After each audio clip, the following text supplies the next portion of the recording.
Hi అండి, నైజీరియాలో మీ తెలుగు అబ్బాయిని. ఈ శాండ్ చూసారా, ఇసుక చూసారా? ఇదంతా ఇదిగోండి కనిపిస్తుంది కనిపిస్తుంది ఇదంతా వైట్ కలర్లో ఉంటుంది.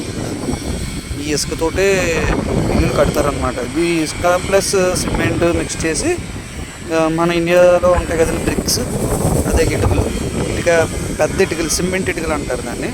సో దాన్ని యూజ్ చేసి ఎక్కువగా ఇల్లులు కడతారు. అవి తర్వాత మీకు 1 by 1 చూపిస్తాను.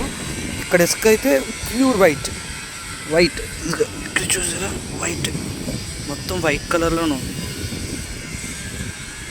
Thank you all of you. Hi అండి, ఆల్ ఆఫ్ యూ. మనోడిని ఇక్కడ సిమెంట్ రేట్ అది కనుక్కుంటే, మా ఆఫీస్ బాయ్ సిమెంట్ రేట్ కనుక్కుంటే ఇక్కడ మన ఇండియన్ రూపీస్ వచ్చి కొంచెం 550 రూపాయలు 600 చూపిస్తుంది. ఇక్కడైతే ఇల్లు ఎలా కడతారు ఏంటనేది మీకు తర్వాత వీడియోలో చూపిస్తాను. Okay, thank you all of you.